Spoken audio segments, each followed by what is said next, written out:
It's not you it's getting necessary, best but it's not results. sufficient. Like Yeah. it isn't. Yeah, it's not. There are lots which goes on. Yes. But if you focus on all the other things and don't have the content, Yeah, that's why I said it's necessary, Yeah. but it's not sufficient. Perhaps. Yes, yes. Okay.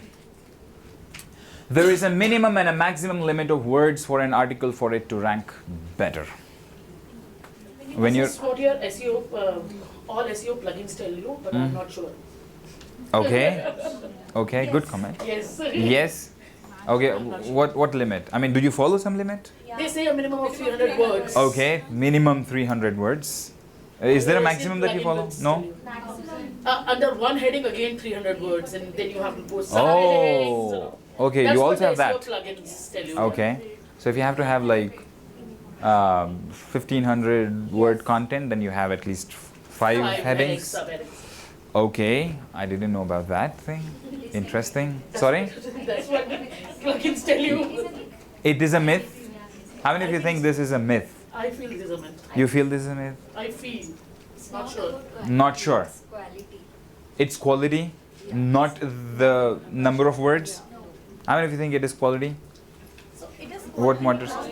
Plus number of words. Okay, make it more complicated. We can explain the content in one single line and user can understand it if it is relevant to the user's search and it is explained. Wow, if you can give answer in one line and that is what the user is looking for, that is what he get. Have you seen sometimes when you do some queries, you get some pages, maybe Wikipedia pages that rank very high, have very little content.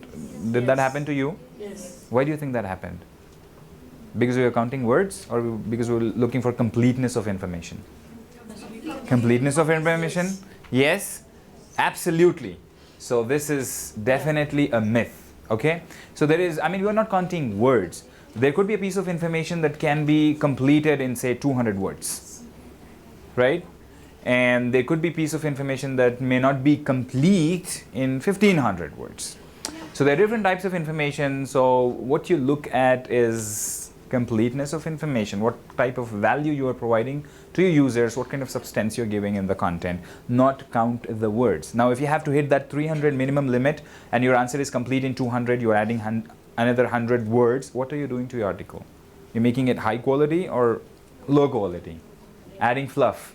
Yes? Yes. Yes. So yes, of course, this is not something Google considers. It doesn't count words. It is looking at the completeness, uniqueness, originality, authoritativeness of your content, okay, and of course the relevance to the user's query. There is an optimal keyword density that can help you rank better for the desired keywords. Yes? Yes. Okay. No? How many of you yes? Okay, a lot of you. How many of you no? Now you're doubtful. Yeah. Okay. Okay. So what is it? I mean, what do you follow? What percent? Density? 4 to 5%. 4 to 5%. 2 to 3%. Yes. User experience matters. Any other numbers? And who gave you these percentages, by the way? Yo. Yoast. No, because Yoast Moz does say article. that. Yeah. Sorry? The plugins? Yoast, Moz. Yeah. Choose to the- ignore or not, but it tells you that this is what it should be. Yeah. I know. Yeah, so, okay, so you do follow this. Yeah? Do you want to see what Google has to say about this? I mean, did you ever read any kind of percentages on Google's documentation? Ever? Sorry? Search marketing? You searched for it but could not find anything. Yeah. It's a myth again? Absolutely. That is what it is. That is why you don't find anything about this. Okay? Keyword density by itself doesn't really mean anything. Meaning you're trying to add words just for the sake of adding them. Right? Okay, for a 100-word article, you have to have 4 words, 4 times repeating the same keyword because you have to hit that density. Right? No. Sorry? LSI keywords. LSI keywords. What is the LS? What is LSI? Sorry?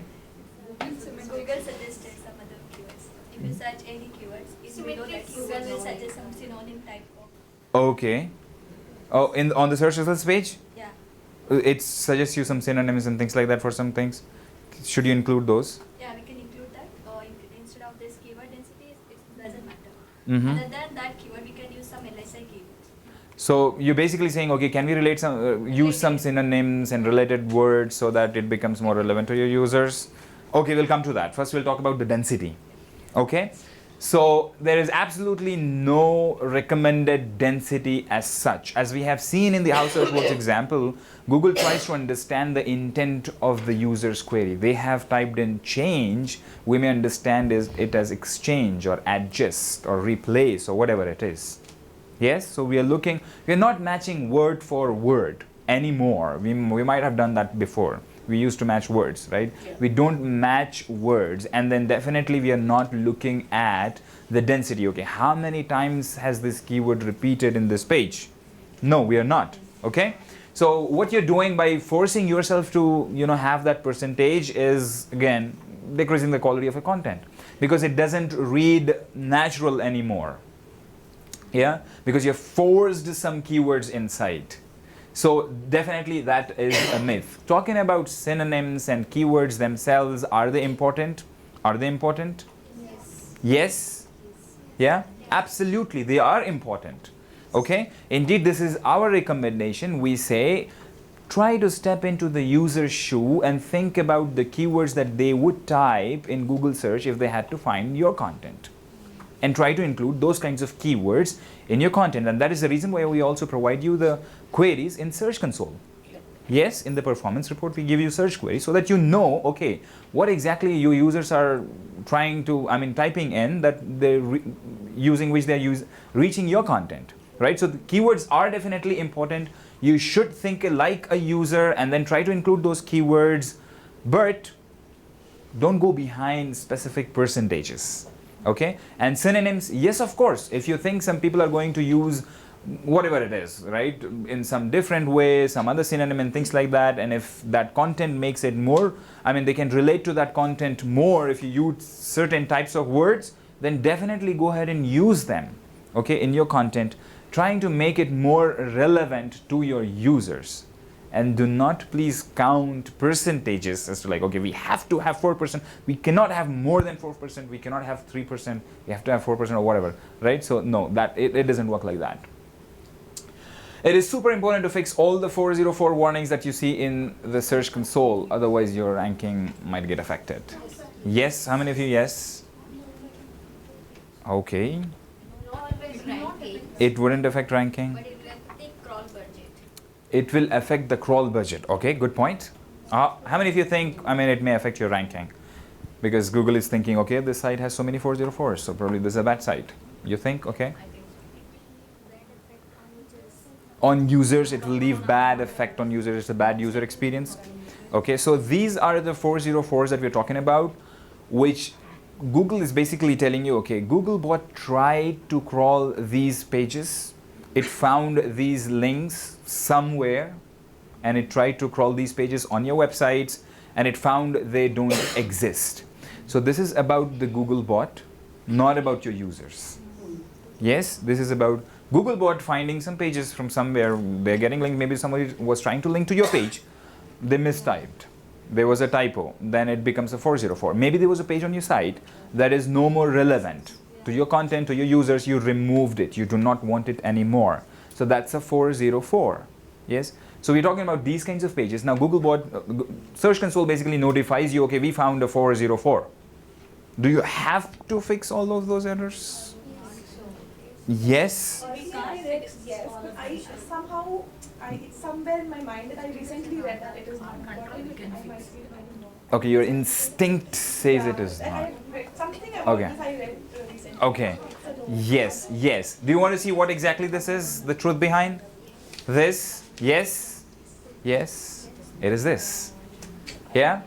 It is, yes. It doesn't make any sense for you to fix, have to fix all of these things.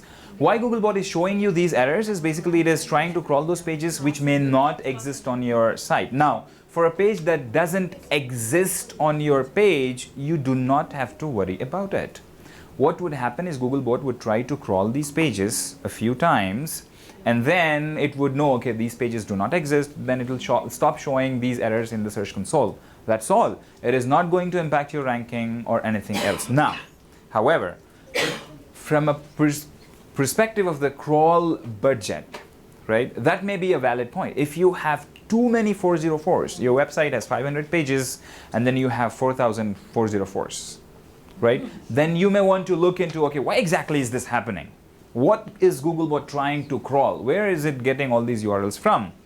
Okay, then you may want to like, yes, of course, okay, my site is only this much, then 404s are so much. So yes, of course, then probably you may want to like fix those errors.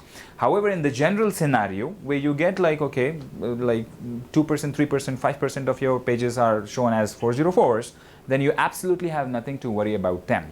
Except that there is indeed a valid page which is live on your site and Googlebot says it was not able to find it. Then it becomes important for you to fix it. Okay? But again, it is not going to affect your website's ranking as such.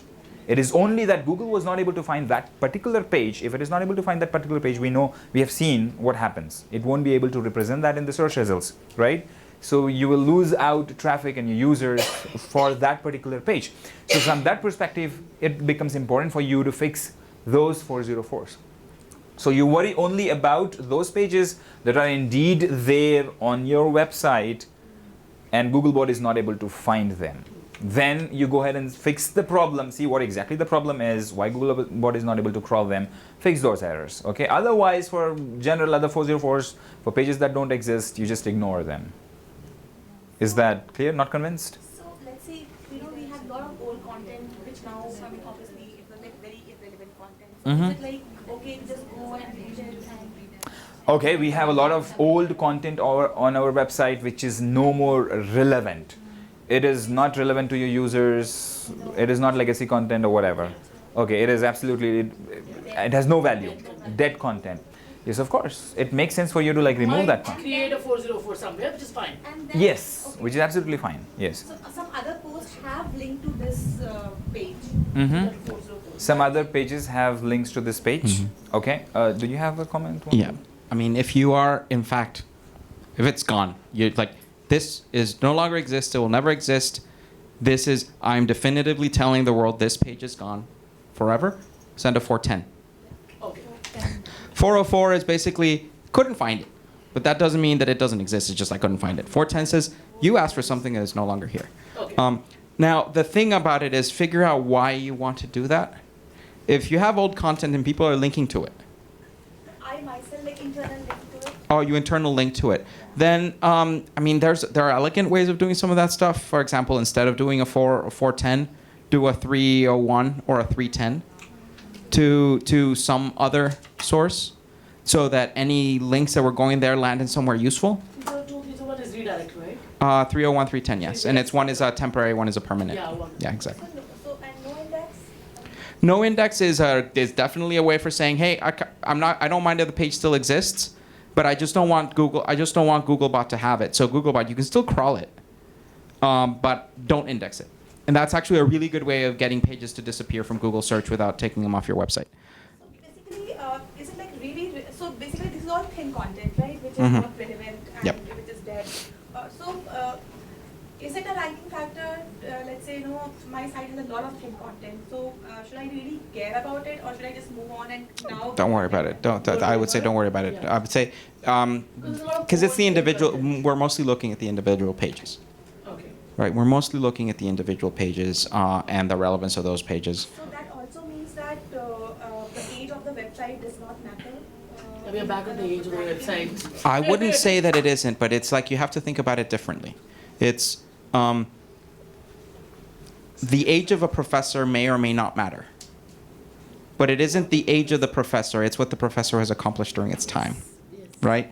So yes, but no. It's like it may have a factor, but it's a lot less about that specific indicator and more about sort of like the fact that if it's existed for a long time. I have a website that I created in 1995. I did create it in 1995. It's still up. It gets one click a year for me. I mean, so it has nothing to do with its age. It's the fact that it's just my own personal blog from too long ago. So. Yeah. One additional point I want to make is if you're not sure about whether you want that content, what content it is, whether it's a 404 or whatnot, I would not add any no index or block it using robots or anything like that. I just leave it be, because one, if there is no content, there's no tag. If there is no content, there's no index tag to add, right? Unless you send. There is content. It's just very old and not relevant anymore. It does have content. Okay. It's not an empty page. Yeah. It has Okay. content. Then it's probably. Like food blogs that we started 8 years ago. And It was like yeah. just a hobby. So Yeah. whatever was coming in mind, we were just writing it It down. was- There was Yeah. no structure, there was no thought process going on.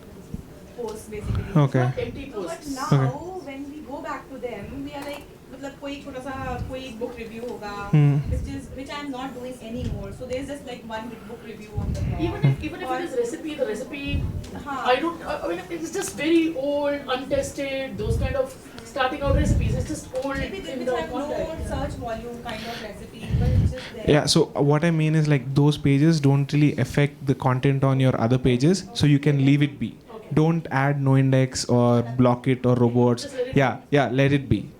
Yeah. And what if But it doesn't hurt you if you remove the meter. It's just do it for your own purposes as opposed to thinking about what Google. Okay. Okay. I have a question. Yes. In case we find a 404 page, it gets listed on the search console. And there's nothing wrong on our website. But there is another website which has used an incorrect link, or it has a link, a broken link to a page which doesn't exist on our site. So this gets reported consistently many times. So is there a need for us to set redirects for such things? And if we keep doing that, number of redirects would increase. So how Yeah. does it So if I impact? understood your question correctly, you were saying, okay, somebody linked it to your to a page on your site that doesn't exist, Yeah, it doesn't because exist. of which you're repeatedly getting like these 404 notifications in Yes. search. What do you do about them? Yes. And then can we redirect them? Right? That non-existent URL, you create that URL and redirect to something else. Or redirect to the existing URL, Existing whatever one. we have, Okay, whatever you have, or to the home page. or to the home page. Okay, so as I said, you actually need not worry about that.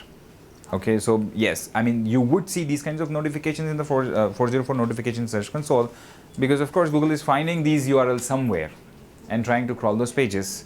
So you can expect eventually these errors to maybe go away. Okay, even if they don't go away, there is nothing for you to lose here. Okay, you can just ignore them, these kinds of 404s, because that content doesn't exist, right? So yeah, do you redirect them 301s to something else? Maybe not. Would you recommend something here? That's like an old page, we do not want them. And Okay, there was a Yeah. page. There was a page, we do not want that page right now. That's- And we do not want to increase the number of redirects also. Okay. That keeps increasing. Right, but do you have any related, similar content on any other page No, that you want to redirect to? No, you just want to redirect to homepage. yes. It doesn't make any sense to Yeah. keep the homepage Now, on. there are a couple of philosophical approaches you can take on it. Specifically, if the page existed at some point, no longer exists, and Google and Search Console is showing a 404 error for it, that means we're still finding the links for it somewhere.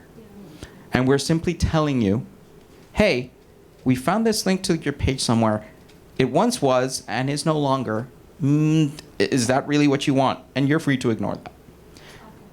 If that annoys you because it's like this is gone, it's gone. Just like please stop trying to tell me that it's gone. That's what 410 is for, because that's like it's gone forever. We will eventually treat it that way.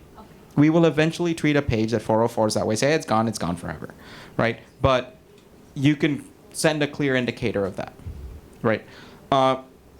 If we are still finding links for it, right, and if we're still actively crawling it, and you really don't have that page, then one thing to do is do a redirect for that, if only because you're also sending a signal to Google saying, look, this page is now that page, and just send that there, and then forget about this one altogether. We'll do that as well. You have to make that choice depending on whether or not it's heavy load on your server or light load on your server, and whether the redirects are heavy for you to maintain or not.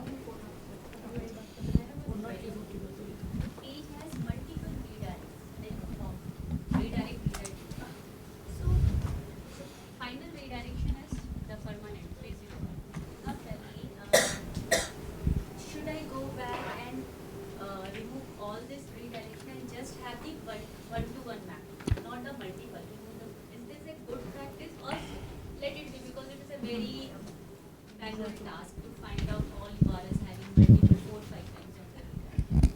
So what is your recommendation? There are multiple hops that URL is making, like 4 to 5, and then finally it ends up with a 301 redirect to the destination page. Should we remove all these redirection and have a direct access to that content, or just leave it like that? Usually, if you're doing a chain of 301s, it's because at some point you had references to those pages, Yes. Right. Yes. Right. right? So you want to figure out at what point have any organic references to those pages disappeared, Right. right? Once that's gone, they're not getting any organic traffic. In your logs, you see no traffic to them. In Search Console, you don't see them appearing. They're not you're just not actually generating any hits on those URLs. Then that's a perfect fine to just basically take away the redirects, because those redirect chains can. If you're basically modifying your htaccess file, then you're also getting you're making it a little bit more crufty, and so it's just good hygiene. The only cost it carries on you is on your servers and for the user for the back and forth, right? And particularly if you a year.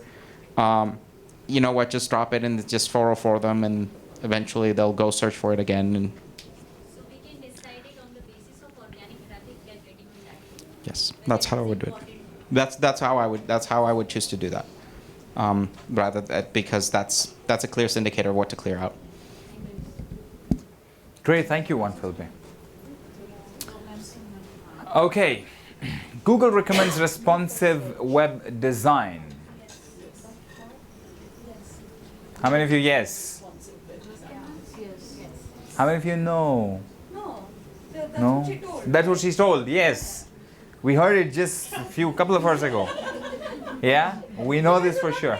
She was sleeping.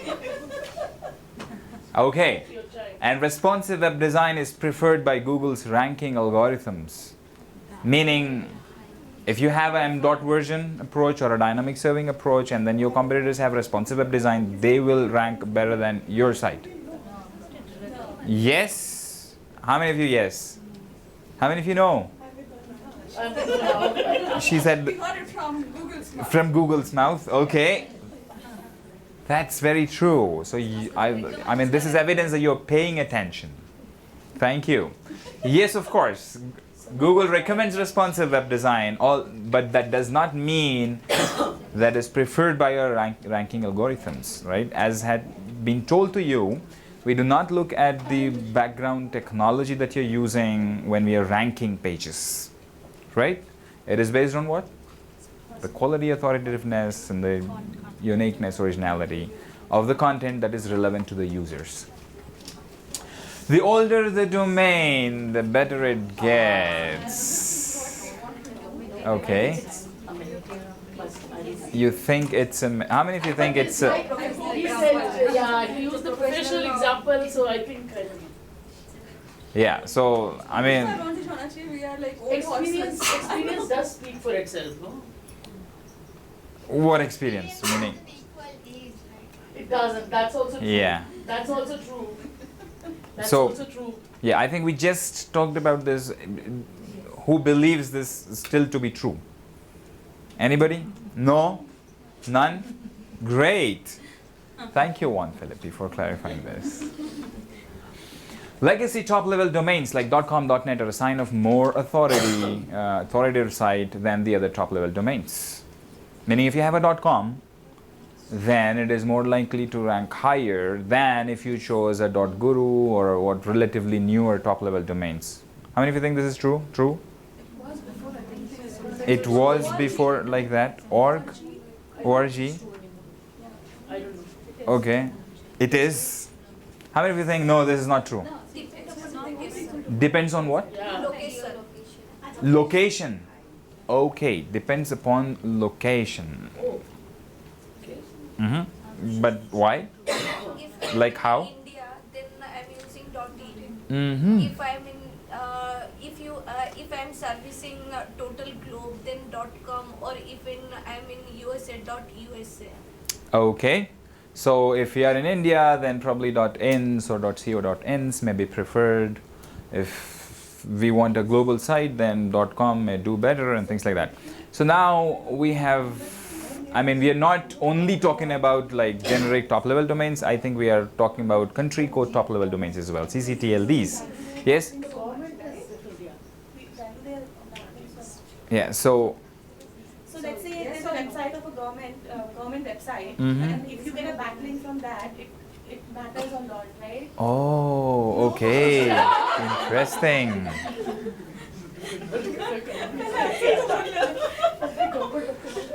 Interesting. Okay. Okay, we'll talk about that as well. So first, yes.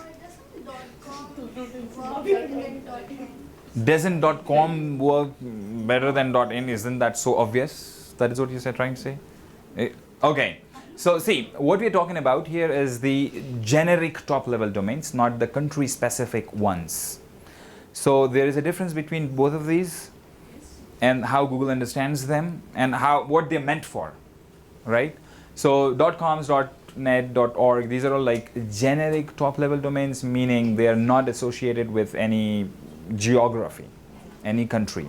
On the other hand, you have country-specific domain names, right? CCTLDs as we call them, like .in, .au, or .co.uk, or .usa, maybe US or whatever, right? So these by themselves say, okay, this site is meant for the users from this country, this region.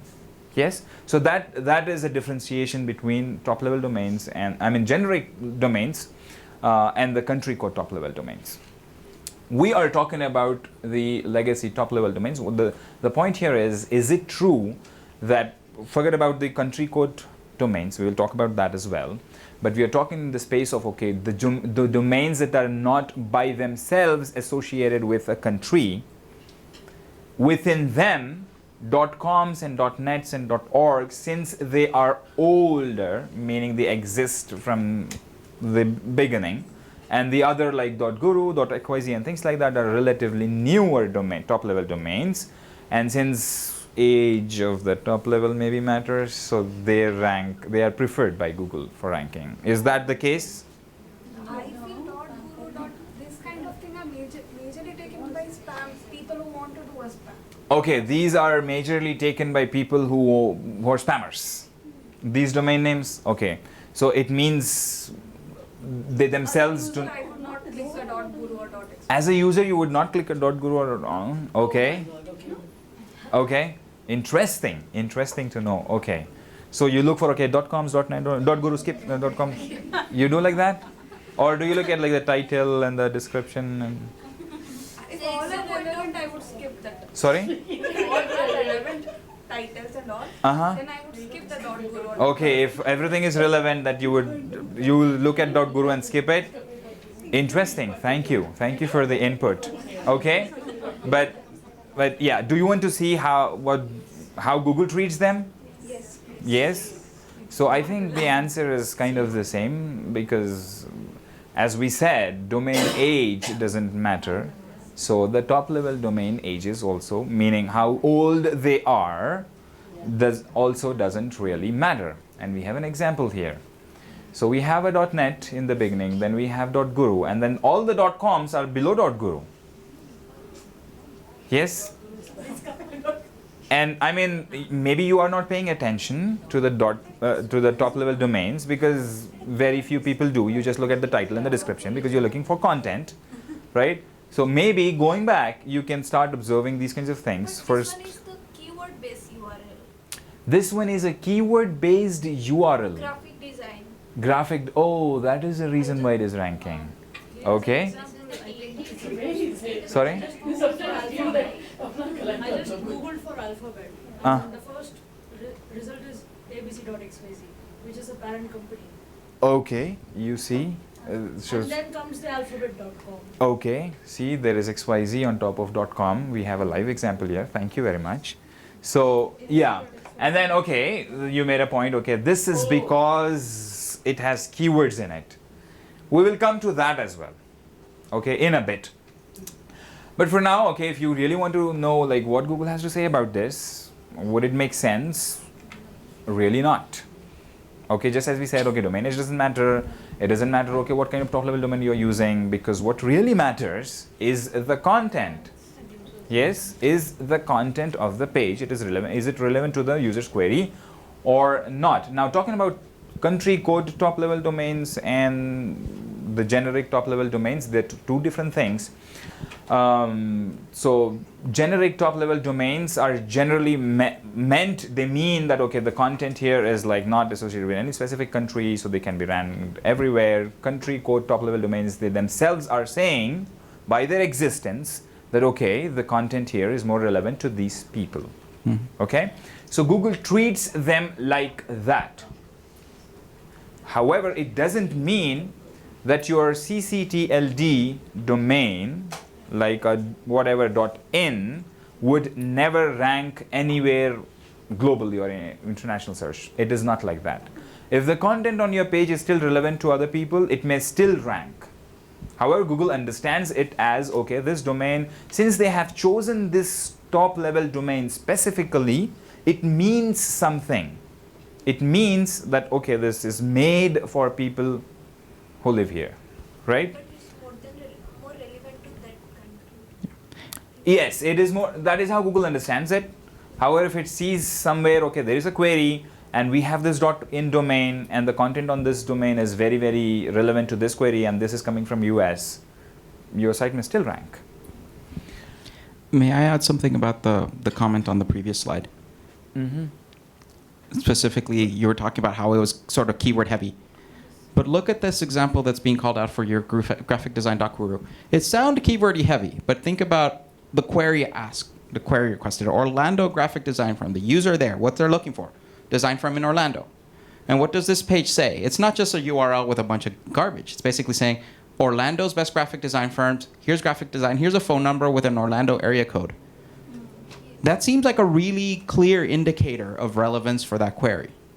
So we can look at that as saying, oh, that's just a bunch of keyword stuffy type of sort of like hyper-optimized SEO-y stuff. But that actually looks like a legitimate listing for a legitimate business that's actually legitimately providing services in Orlando. As opposed to a bunch of sort of landing pages for like, hey, find the best graphic design. How our algorithms work, because as we gather information, intelligence, and as we improve our algorithms, things keep changing.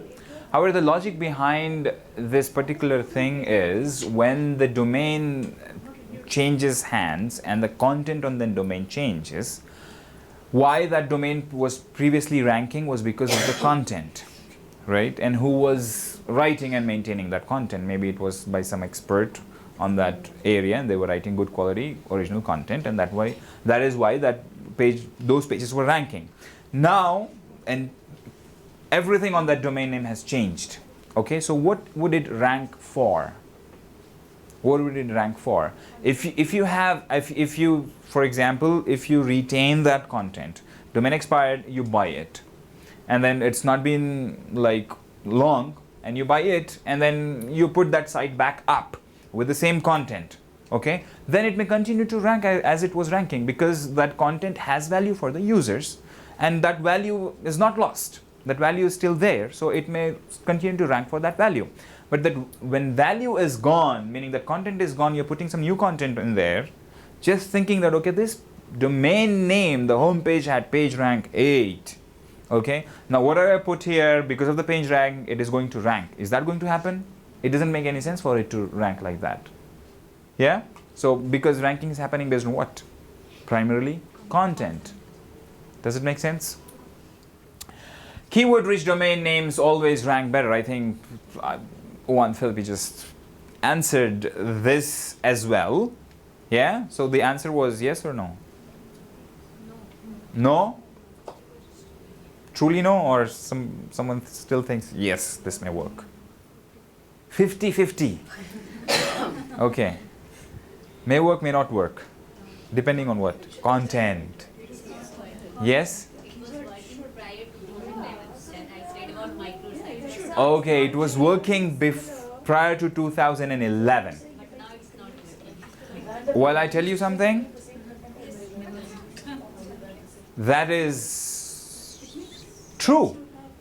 Yes, it might have worked before. Yes, we may have looked at keywords in the domain names because people back then were like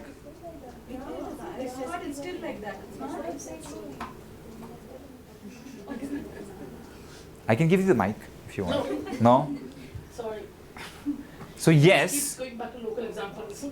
because back then people were not so smart, you know? So they used to have domain names that are genuinely, I mean, keywords that are genuinely related to their business, that would relate well with their audience, that were their brand name and things like that, right? Then we understood, okay, people are trying to game the system. Then we said, okay, it doesn't make any sense to use these things. So of course, we do not use that anymore. So if you, I typed in cheap holidays here, and do you think there is no domain name with these keywords in it? There must be, right? But do you see that anywhere here? I couldn't. It's there. Yeah? Third result. Third result, it says on the beach. It doesn't say cheap holidays. Yeah? Yes? It is, yeah, maybe there in the URL, of course, but not the domain name. Yes? And do you think it is ranking because those keywords are there in the URL?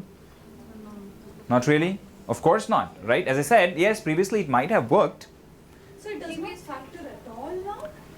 Well, you see, I mean, if your website, I mean, if you have some certain keywords in the domain name that are very, very relevant to the audience, plus the content is also very relevant to the audience, then your website may rank. It is not ranking because you have those keywords in the domain name. It is ranking because, okay, you are yes, you are doing a good job. So yes, you are doing a good job of whatever service you are providing. You are providing great service. Then of course that may have advantages attached to it, meaning, okay, because of this keyword, whatever it is, it relates very well to your business, to your users, what you do and things like that. And because of that, it may have ripple effects through the web that may be recognized by Google. You may become an authority in that area, for example, right? Using that because you are able to like cash on that domain name very well when you're doing this marketing and things like that.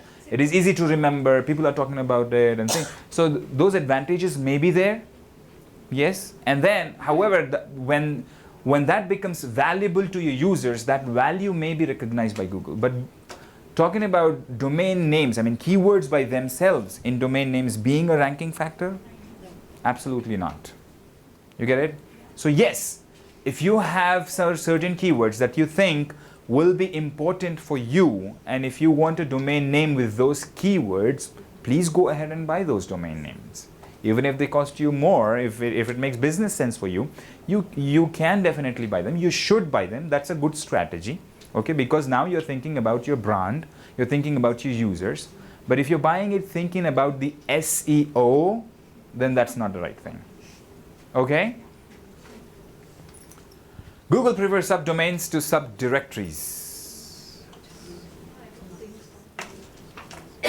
Meaning, whether you have a subdomain or a subdirectory, everything is treated the same, or one is preferred to the other. You have a comment? Yes, it prefers subdirectories than. It prefers subdirectories. Okay. Any other comments or beliefs? Sorry? Confused? You're confused. Okay. And how many of you think this is not true? How many of you think this is not true? Not true? Do you think this is not true? It is not true? It is not true? Yeah. You want to see what Google has to say about this? I mean, especially for you. Yeah? It is this. No. Why do you think it matters? I mean, you read somewhere. Okay. Did you read that on Google's documentation? No, not really. Yeah. So I think a good thing to always do is, I mean, I'm not saying, okay, do not follow anybody except what Google has to say. Other may have good tips, good analysis and things like that, good tools for you to, I mean, use. So you can definitely follow them and things like that. However, when they make such claims, try to verify them against Google's documentation and guidelines, right? So that one thing can help you a lot. So it doesn't really matter. Just like domain names or the keywords in the domain names do not matter, subdirectories or subdomains, this is again your business decision, how you want to organize your site, what your objectives with those structures are. right? So there may be some benefits with subdomains versus subdirectories. So if you have to like make use of those things, then probably go with subdomains. Or no, if you want to keep it very simple, no subdomains, just subdirectories, go with that. Whatever works for you best. Okay, this is not an SEO decision, meaning choosing a subdomain versus a subdirectory. This is more of your business decision. HTTPS is recommended for all types of websites. Okay, we saw this in the presentations earlier. Yes? Okay, great. So how many of you are going to implement it? How many of you use already HTTPS? Oh wow, many of you. And for those of you who don't, Yes. How many of you have already implemented HTTPS? Oh, fantastic. How many of you are planning on doing it in the next 2 months? just raise your hand so it is visible. Great, thank you very much. So we'll have this entire room HTTPS in 2 months. Great. Okay. With mobile first indexing, there is a separate index for mobile and desktop pages. There is no separate index. There is no. Everybody? No? I have a question. Yes. Which is more profitable, desktop user or mobile user? Which is more profitable? Desktop side or? Regarding to revenue. Okay. So meaning, would you generate more revenue from a desktop visitor, or a mobile user? Okay, I assume that demand depends on a lot of variables. There is no one definite answer for that. Akesh, would you have a comment on that? Like it depends on what type of site it is. If you think that users will mostly prefer it on mobile, then in that case I suppose I'll recommend to go for mobile. But if you think that okay, site is just generic or maybe news type of site, then in that case both ways can work. It depends like what type of domain you are monetizing or you are having a site on. It depends on the publisher, right? I think that I think that there is no one answer. So I would rather not give any guidance because that will be the next myth we'll be busting, right? so there is no one answer. But you can imagine that, for instance, if you have the Amazon app that's made for mobile, then you will get more users from mobile. And if you're offering them the right service, there will be a conversion, right? But on the other hand, if you're teaching people to code, and so that's based on desktop, and then you will get more users from desktop, right? So it all boils down to your content and your target user. And when you think about profitability, you have to think about how much it's costing for you to get that person to find your website, right? So it's a trade-off between acquisition versus conversion, right? But at the end of the day, it really, all that matters is who is your target user. Are you targeting a desktop user or a mobile user? And even if you are targeting, even if they come, you'll only make money when they start clicking on things on your website, right? So if your content is not good, then they're just going to go back to Google search and click on the next website, right? So that's what that answer might be. Yeah. Content. Yeah. So just keep your user in mind and think about what they're looking for. What is your expertise? What is the user looking for? What's the sweet spot, right? Where can you really bring the two together and offer the best possible user experience, right? Yeah. Great. Yeah, so I think all of you were correct. There is no separate index with mobile first indexing. A generic top-level domain can be geo-targeted with respect to search results, meaning we talked about country code, top-level domains that are by default meant for countries. Now, if you have a .com with Hindi content or Kannada content or whatever it is, you want to target it to India, can you do that? I mean, can you tell Google, okay, my domain name is more relevant to people here in this country? Yes. You don't think so? I don't think so. But the search will come from local areas, but I don't think You can explicitly do that. Explicitly do that. Search console or somewhere there is a tick button. Somewhere there is a tick. Search Okay. console. Search You console. have to tick your country, Mhm, would you prefer? Okay, how many of you think this is no? You cannot. Basically, .com is a global domain you can do, but .usa you can put in Hindi. That time it will affect. I think so. Okay, so yes, .com, since it is a generic top level domain, you can still have it target, but if you choose a country code domain, you may not be able to geo target it, yeah, to some other country. Yes. Yes, is that true? Yeah, actually, but I don't think. You don't think? Okay, I that don't is specific- absolutely true. Oh. Yes, meaning if you have a generic top level domain, you can definitely do it. That check, it is in Search Console. Oh. Okay, so if you have a generic top level domain, if you're creating local language content, and if you think your content is more relevant here and you want to tell that to Google, then of course you can go into your Search Console and say, okay, geo target my website here. Okay, but however, when you choose a CCTLD like .us or .co.uk and you want that to be targeted to India, that is something you cannot do from within Search Console. Okay, because the top level domain itself says, okay, I'm meant for this region. Okay, so by default Google takes it like that. Okay, so that's all we had from the myths section. Now we will take a quick look at how to hire an SEO. Then we'll take all of your questions that you had. Okay, so hiring an SEO is a very important decision that you make for your website, because as I've told you in the morning, that a lot of people write in reconsideration requests telling us, okay, they have no idea what happened to their websites and it has been taken out from Google's index. Did something like this happen to your websites? To your websites? No? No. Something like this happened to your websites? Never? A manual action has been taken? No? Right. But that may happen. Right? That may happen, that might happen if at all you are not careful in choosing your SEOs. Okay? So, yeah. Before we discuss about that, a quick question. It is better to hire a Google certified SEO or SEO agency and to check their certification hallmark and verify that they're really Google certified SEOs? How many of you would hire a Google certified SEO to do SEO for you? Google does not provide.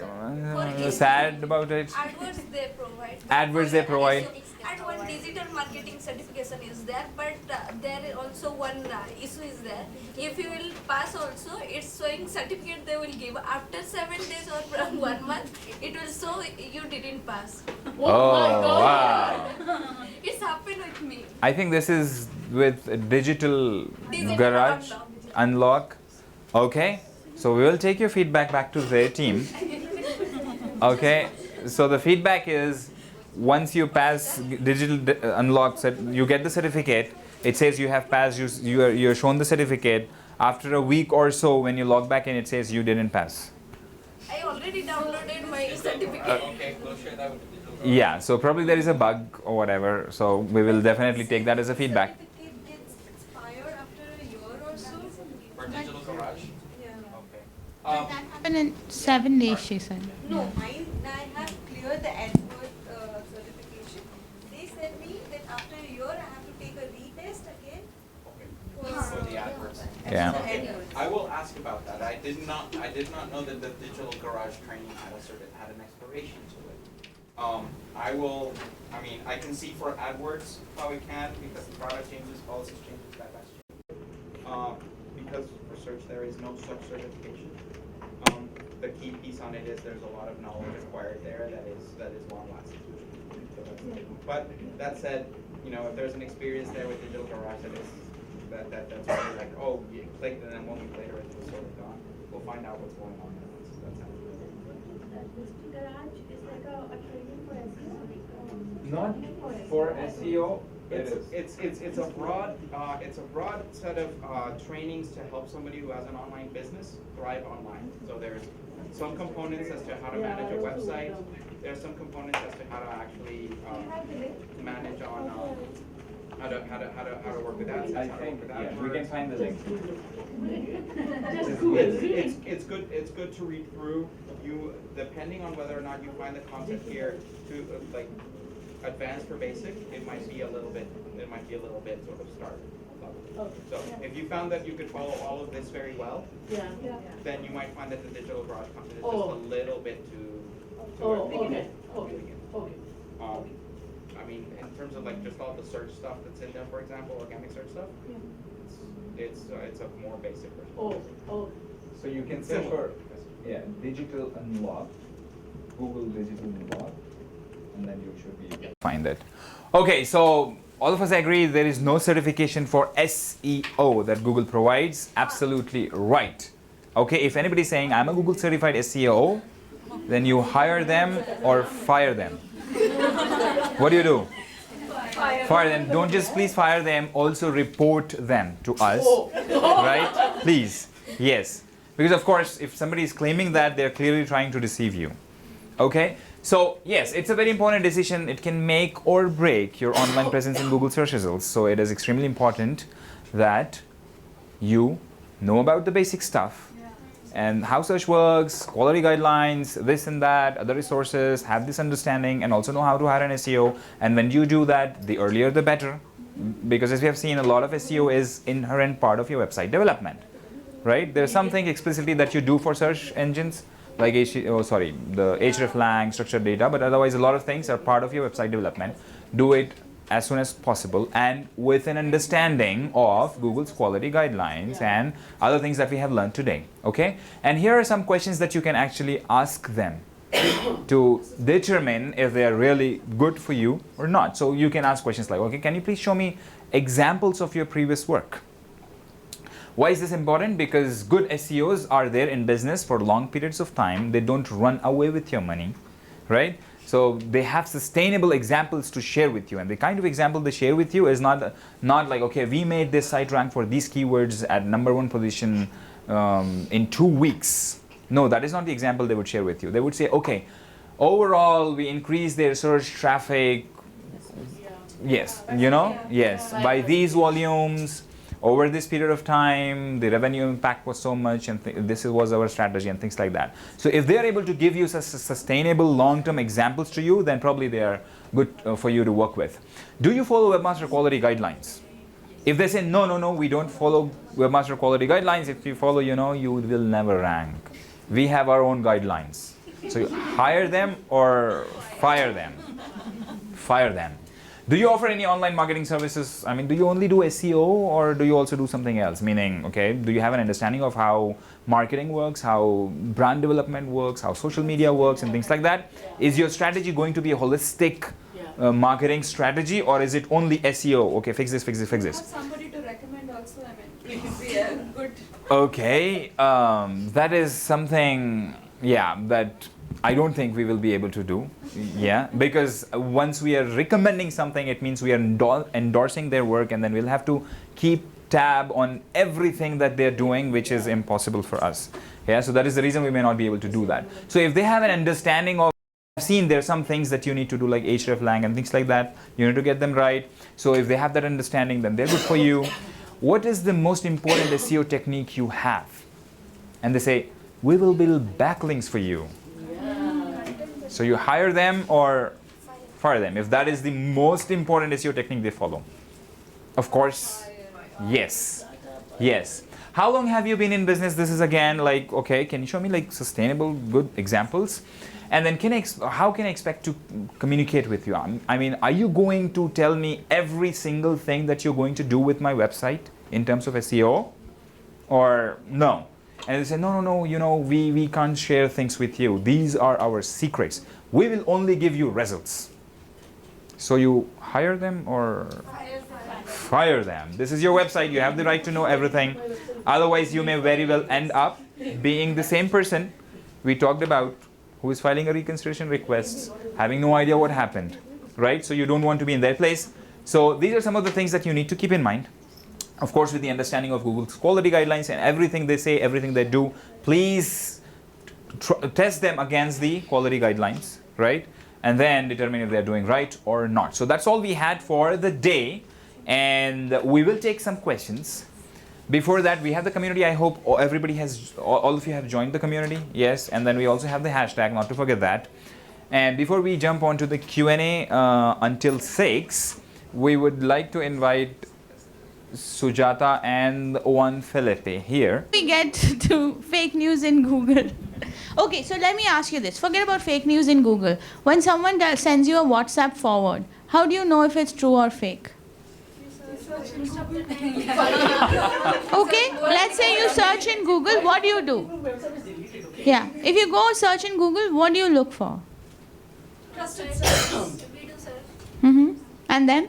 Trusted web sources. Okay, so let's say that someone tells you that someone sends you a message saying every morning you get up and you drink hot water and cinnamon and lemon and you lose weight overnight. True or false? Who said so? You yourself. But let's take this as an example, right? So first of all, if something is, and fake news can be of many types. It could be something like this. It could be something related to health, right? It could be something related to politics. So first and foremost, trust no one, okay? So I think that you take everything with a pinch of salt, ask for citations, right? And when someone comes and tells you something, you try to double check from multiple sources. Because remember, Google is not supplying this information, it's only curating it. And we are looking at whatever is there on the internet, and we are not deciding if something belongs on that index or not. We want webmasters to tell us if it belongs on the index or not, right? So we're really wanting the webmaster to make this decision. But obviously, users need to look at things with a little bit of criticism, right? And a critical thinking. So look for multiple sources, look for reputed sources, look for authoritative information on something, check multiple sides of the story. And particularly if it's news related, if you have the Google News app now, it tells you all perspectives. So it allows you to look at multiple perspectives about a story, right? And then form your own opinion. Right? So the short answer is trust no one, right? But the long answer is ask questions, ask for references, go and double check multiple sources, read multiple websites, look at the quality of the writer, look at the reputation of the writer, and then make a decision. Okay? But before we get into the questions, I think Syed was saying that this is exactly the same survey that you filled in the morning, but it's at the end of the day. So how did you feel having gone through it, right? And Juan Felipe and I have a couple of questions, and we won't hold you back too long because I know you have many more questions that you'd like to ask the team. But one of the things we wanted to share with you is that this is the first women-only event that we've done of this sort, focused on search, right?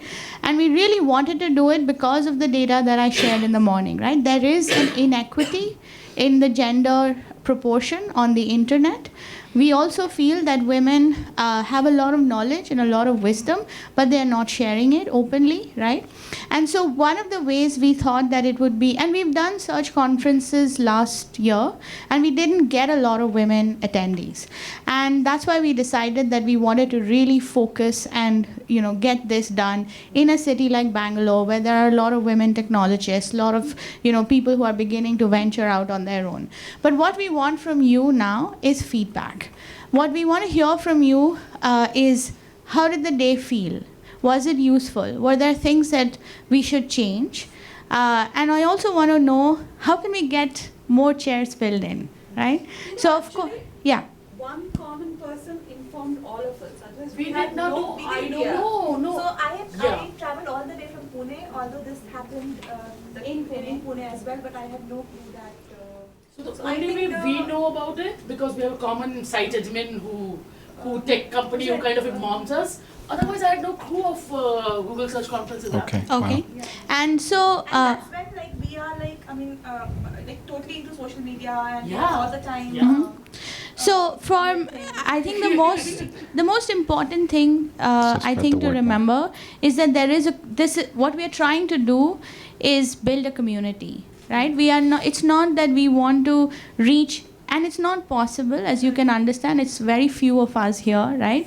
So we can't reach each and every woman blogger in India, right? But what we're trying to do is form a community, and so this is the beginning. So you now should join this community, because things of this nature are posted on the community. We post it on the Google blog, we post it on the Google India blog. So if you care about these topics, please subscribe to these sources, right? But fair feedback, we have to think of multiple channels, and it would be great if you let us know what channels would work for you, right? So we put it on the blog, we put it on the community. Twitter, Facebook. Yeah, because Okay. I do follow Google India on Twitter, but I don't remember seeing anything. I think we posted on Facebook. I'm not sure if we posted on Not Google. Google India India. retweeted our webmaster blog. We could certainly spread the word a lot more. But you know, Absolutely. A but little I more think, but publicity it's fair marketing, feedback, exactly. right? Okay. Twitter is real time, Yeah. so we need to make more noise about it. All right, absolutely. we're good at We making did make a lot noise. of noise about your event today. So Okay. Fantastic. Good. Thank you. Thank you for doing so. But tell us more. Tell us more. So one, get the word out. Person who we have invited is the person who shows up, right? And there's also, in this case, we had a drop-off rate, right?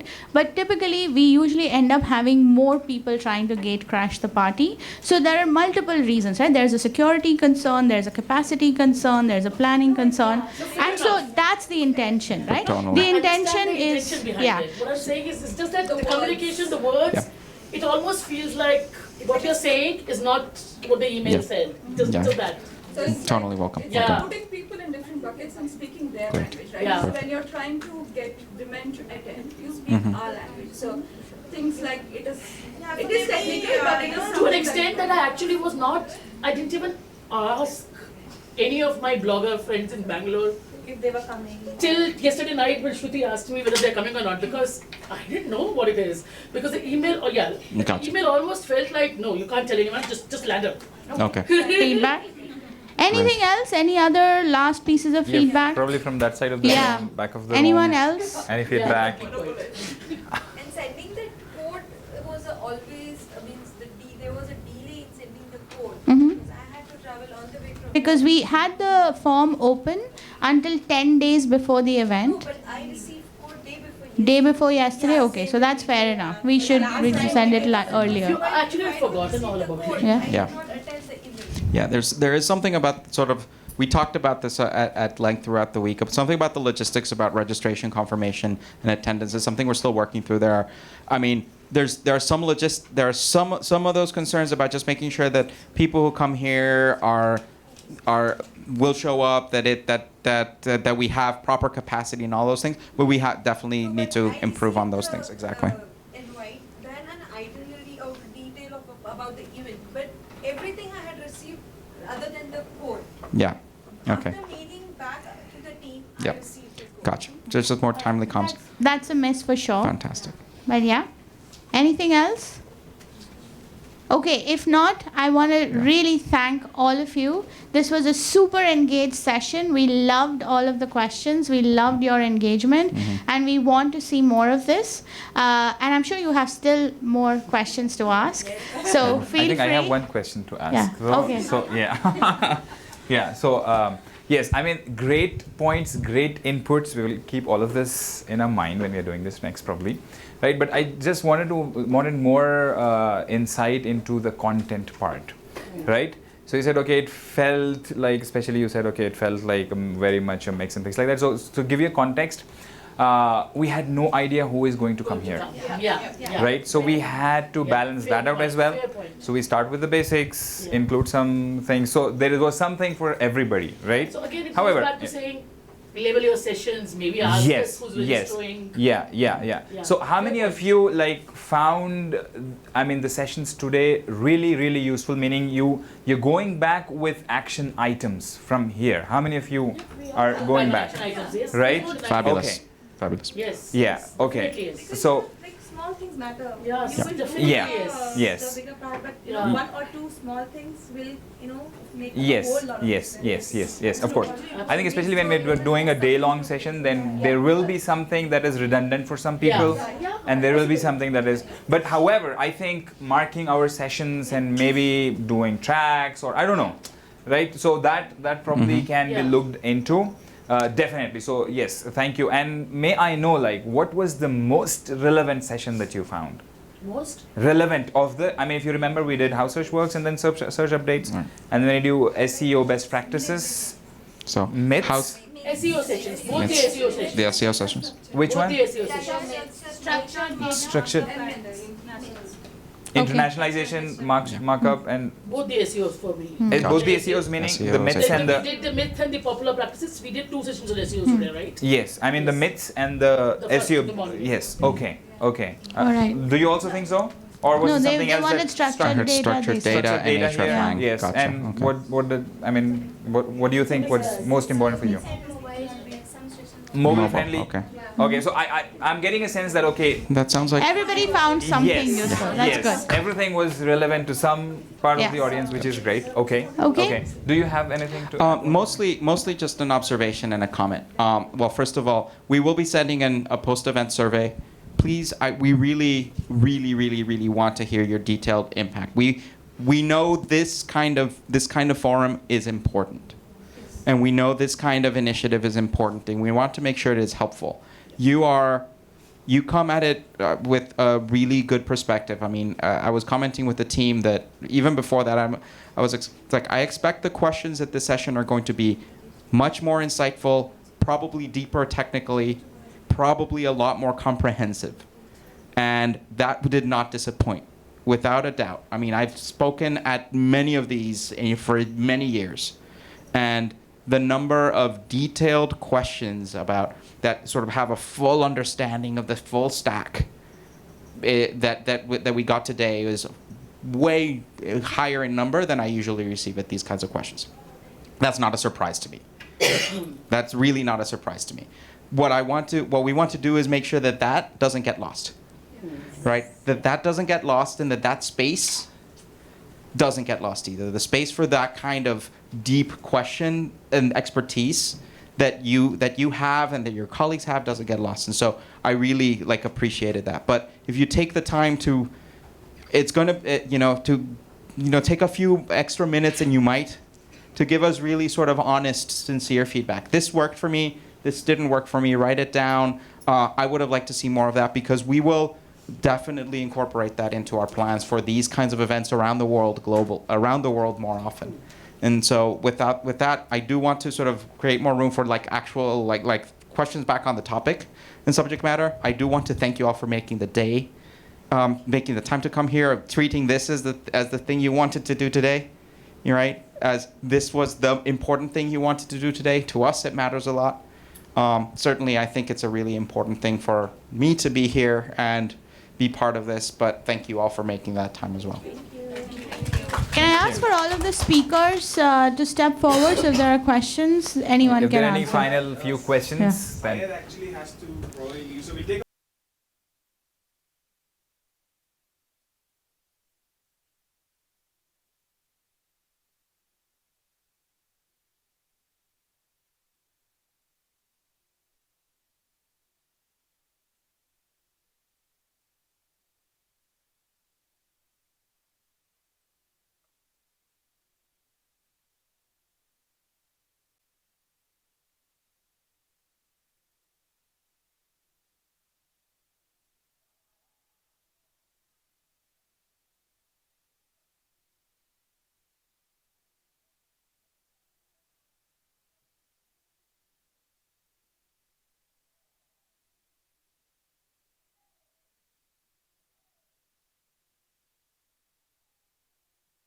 Not ranking segments. I worked with them. I knew the first webmasters of the planet. They were the nicest people. You know, they tended to do magic and do that kind of thing. But the thing is, the notion of who owns a website now so broad. I mean, we have. Yes. Thank you. No This problem. one is my biggest Yes. in Okay. that, Yeah. but that time I thought, no, I'll ask you. E-commerce. Sure. Thank you. Yes. Targeting. Maybe you should do targeting sessions. Targeted sessions. It's like for content marketers versus people who have a corporate presence versus people who are e-commerce. Case sensitive. Case sensitive? Yes. Oh. Okay. Yeah. So, any questions for any of the topics that we discussed today? Yes, please go ahead. I basically work for a news website. You had already I work for a news website. You had already mentioned that there is no word limit for an article But to they have appear. a guideline. Yeah. Yes. So suppose there is a earthquake or something. We need to post a breaking news. We won't have much information. Think that we can post a paragraph and we can publish it faster. So is it? I just wanted to ask, like the time, whoever publishes the news first, have a chances in appearing on the Google in the first 10 links. I'd say it differently. It isn't about who publishes it first, but it isn't about it. But it isn't also about who publishes it last, or who publishes the longest one, who publishes the shortest one. There are when we talk about 200 signals that we use for making determinations as to what pages are relevant for a query, those 200 signals aren't either sequential or binary or single. They're all in conjunction. So for something like breaking news, where we have to make a determination as to what to show. Which news article is going to show first might be the one that's available, might be the one that's available fastest, might be the one that's more comprehensive, might be the one that comes from a site that has more reputation, might be the one that actually comes linked to more frequently, might be the one that actually over time generates more mentions. There's so many different factors that go into it that it isn't just about a question of be the first to publish and you'll therefore rank first. It's not it is not a linear answer. The key piece on it is if it's going to be useful for your users if they land directly on your website because they're navigating to it because they trust your brand, it's probably going to be useful for Google users, for Google search users as well. Yeah. So one thing also to note, especially talking about news websites and things like that, is that if something is happening and then if you're constantly giving updates and things like that, so that may also matter because you're providing relevant, fresh information to the users, right? Yes, faster. So that is also, especially with news websites and things like that. Yeah. You also mentioned word limit and things like that. Is there a question around that? So in order to publish faster. Yes, you may have lesser. Yes, of course. As we said, it doesn't really matter.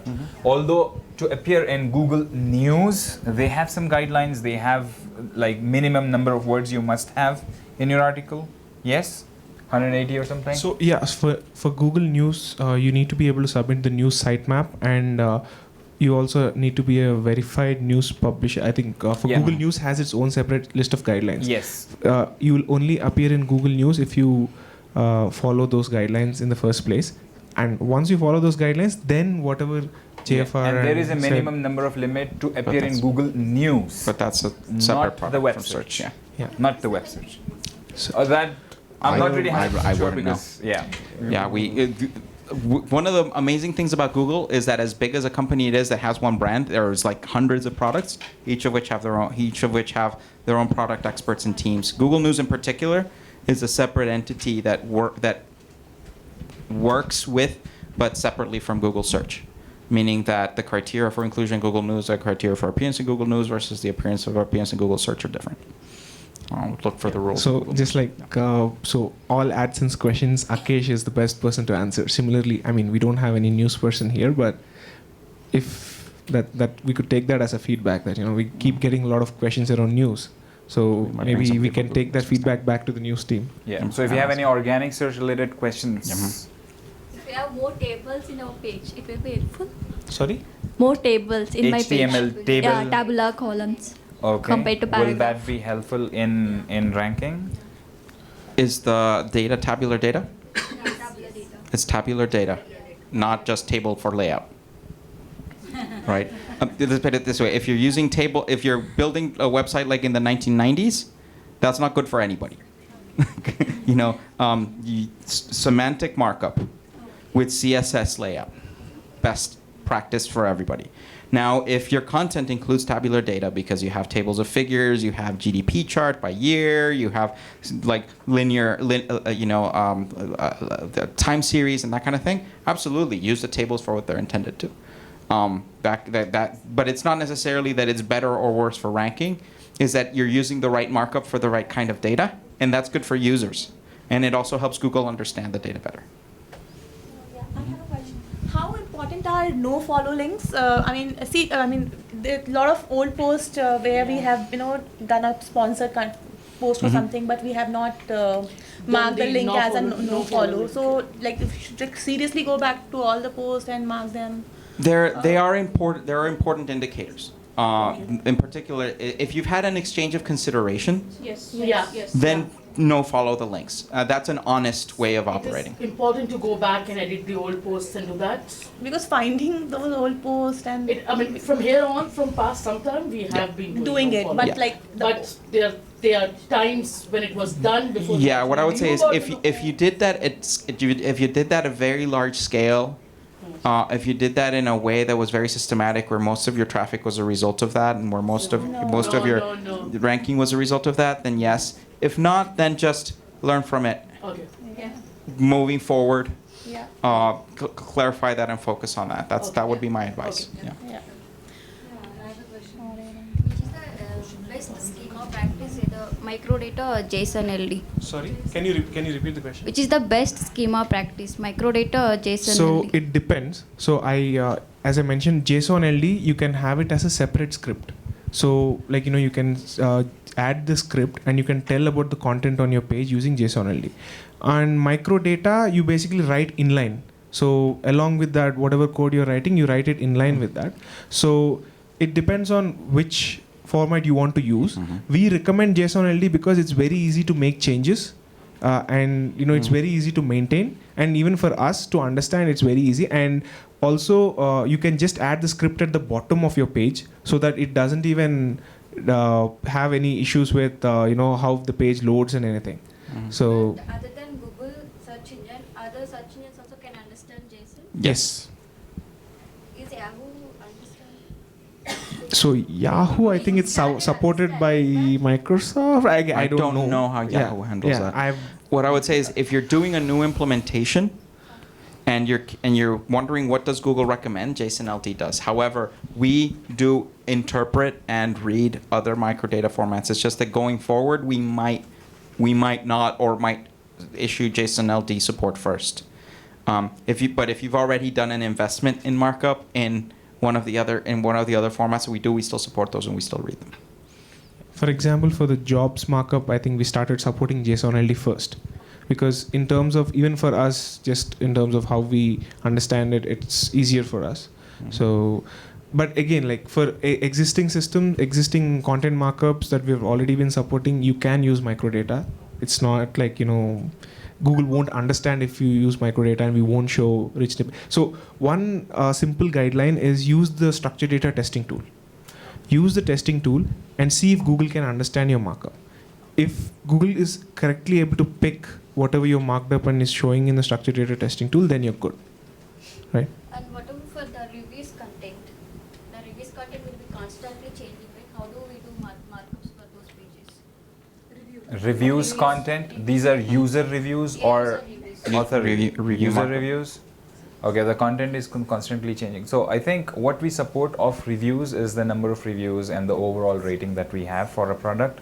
So that is one value that can if you're using JSON LD, there is one field that you can provide that value. Even if it is changing, as Google crawls your data, it will pick the latest value, and then that is how it works. You can set up a script to make sure it updates the right numbers. Every time you do manually? No. You can set up a script to make sure it updates the right number when as a new. There are a lot of tools available online that can help you maintain this. All right, maybe we can take the next question. Yeah, from here. One small announcement. Yeah, I just wanted to say that I'm conscious that it's 6 o'clock. We said the event would end at 6. These questions will never end. But if anyone has to leave, then please feel free to leave. We will post. Yes, I'm conscious that he's going to miss his flight. But if you need to leave, please feel free to leave. You can join the forum, join the community, send us your questions. So it's not like you'll never find us again, right? But yeah, we can continue for as long as we can. But if anyone has to go, because it's getting late as well, then feel free. Yeah. Yeah, I'll leave in another 7-8 minutes. Okay. When you submit it, Google does crawl the sitemap. So another thing is, like, even when we crawl it, like at what time we index it is different from what time we crawl it. So we may crawl a page many times, but we may index it only 10% of the time. It's because it's also about like what content, what changes we found on the page, and so on. So to answer shortly, there's really no like specific timeline. But in general, you also from your side, I'd recommend to check not just the fixes that you made. So there are other common sitemap errors that we normally notice in terms of like say duplicate pages. So we've rectified all so of that. duplicate URLs. So for example, this one of the most common questions we get regarding sitemaps is I've submitted 500 pages, but I see Google indexing only 300. Yeah. Why is that the case? So in many times it's probably because some of those pages have the same content as on other pages, and for us it doesn't make sense to index two pages with the same content. So what we do is we mark one page as the canonical and we mark another page as duplicate to that page. This could be content wise, or it could also simply be you're using example.com. That's your canonical, but you also submitted URLs with www.example.com or http.www.example.com, https www.example.com. So those two are again considered as different URLs. So Why can't we have them merged? I mean, okay, we had done that, but over time then Google merges that for you. Google merges that for you, but if you don't want Google to do that for you, you can do that yourself by using rel canonical. Right. Rel canonical is the way for you to indicate to Google this page and this page and this page and this page and this page are the same page, but this is the one that I want you to show. Right. If you don't do that, we are going to do that anyway. And one really important caveat there is whatever signal you're using, rel canonical 301 redirect, the page that user is seeing on the browser, and any preference URL you set up in Search Console, all of these have to be consistent. Right? So if you redirect to HTTPS and you set rel canonical as HTTP and you set preference again as HTTPS, so these are like really confusing signals to Google. So do you have a list of places where we should go and check this? Because I know when you move to HTTPS, So one canonical resource we have for canonical is if you simply type use canonicals support Google, just type use canonical URLs support.google.com. If you type that, you should get like a legitimate resource from Canonical support Google. use canonical URLs support.google.com. Okay, what is the difference between duplicate content and canonicalization? Do you want to answer both that? are the same or different? So first things first, I think we've stressed on it a lot today that duplicate content is fine. Like, you have, like we talked about like 4 different URLs, right? We understand that they're not just URLs. For if you have a shirt, for each color you may have like a different URL that's being generated. So it's completely fine that there's duplicate content on your site. But what happens from our side is we don't want to index 15 different URLs for the same content. So we pick one URL as the canonical based on some signals that you give and what we see on the web, like, which is the page that the user is seeing and so on. We pick one page as the canonical and we mark all the other 14 or 16 or 17 different pages as duplicates of this particular URL. So what JFR is saying is if you use rel canonical, you can help us determine which page we pick as the original URL. main one. But both are same. Yeah, there's an old SEO fear, you should be scared and terrified of duplicate content because duplicate content is going to punish you and Google's going to come down and go Google duplicate content. That's all old SEO stuff that just was misunderstanding how things work. Basically, they created 25,000 copies of the same article with slight modifications, hoping that they would all show up and they would basically all end up on search results. And eventually we said, this is garbage for users, this isn't useful. And so we basically said, we're going to pick one of these and then the other ones are just copies. And so all of those that used that as a technique to get traffic to their sites basically saw their traffic drop. And so they said, we just got punished and penalized. And now they maintain this idea that duplicate content is this penalty, you're going to get hurt and Google's going to come down and smack you.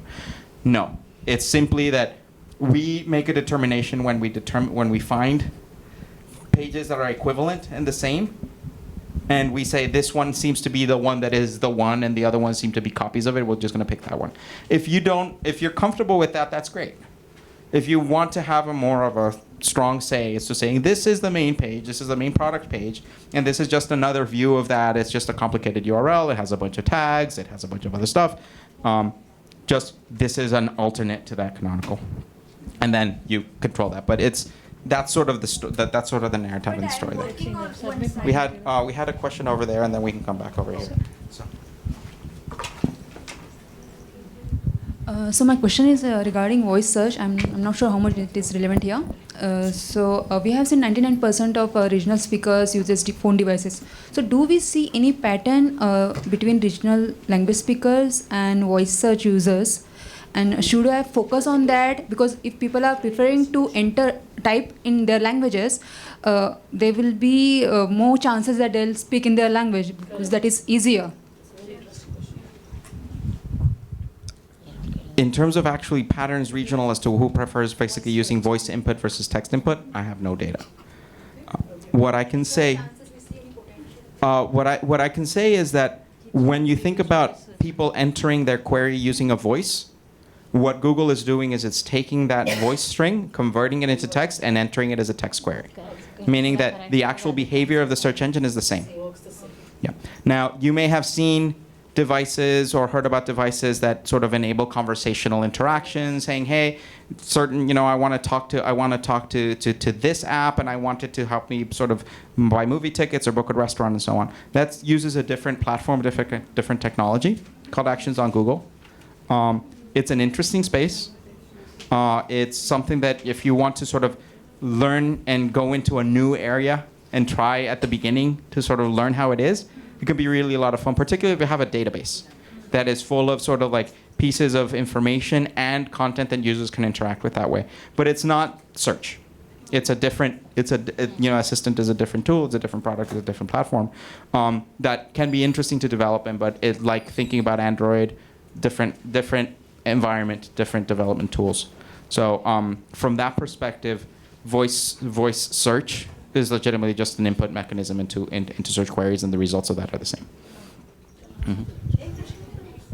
And we had a question there now. Actually, recently we came across an issue like when we type a particular keyword in the Google search. So we were seeing links like, there's a one valid URL followed by again the same URL followed without HTTPS and again HTTP, and still that link was working. So what could be the issue here? It was real. Just one. There was no, sort of just one. That was third line, third item. It is just one item that is shown in the search result. The URL pattern is like, it's like we have asha.com and asha.com. Again, yeah, it's I like. could not find where is this URL. Yeah, we couldn't find the source, like It was where like, it is coming who linked from. to that page with this bizarre URL? It shows on the search result. And it When shows it on the is search working results. for strange reason, I don't know. And that one of the ways of addressing that is if you have the page and you have the core page on that, then identify the core page and that's saying this is the canonical and there's a bunch of alternates for it. And then that will tell Google, hey, if you have a different version of this URL, just display this one. Right? If you find that this particular version is relevant, just display the one that we identify as canonical in the search results. Okay, we'll take like last two quick questions. Yes, there was a question. Yeah. Okay, we'll take 3. 1, 2, and 3. Content and fresh content and the kind of audience that you're driving is striving for that. Or if you have something that's just like long established and meaningful and real and doesn't need an update. I mean, if you put a canonical, if you put sort of like the definitive resource on how to build a specific kind of chair, and that technique has not changed because that technique has been around for 100 years, updating that might not make any sense. If you wrote a poem, extension of this. When we are updating content, let's say I published a post some time ago and I genuinely feel that needs updating. I go back, take pictures and pick pictures or updated a video or something. So what does it make sense? Just upload the post or republish? Is there any difference in the treatment to those two? You change the URL. You change the URL. My URL. The URL doesn't change. The address doesn't change. I mean, if you send an indication that it has been updated, that is something we might pick up and say, hey, this was refreshed. Okay. We might take a second look and then realize, okay, fine. The whole reason why we removed the dates from our Yeah. We all removed the dates from the URL. Yeah, but What we do is not, it doesn't expire. Okay, great. Any other questions or any? Great, no. All right, last one, Okay, and then we will. those tags or that structure is relevant for me, like the time, the reviews, the ease of use, probably not the calories, but the ingredients. Mine would be supplies. So I try to use that because then that rich content gets shown there, how easy or difficult it is to make a particular DIY activity. But then it doesn't allow me to do that because I have to enter all the fields and all the fields are not relevant for me at all. So do we have something like a custom that we could pick and choose and use? No, I think it's more identifying a conceptual gap in schema, which is that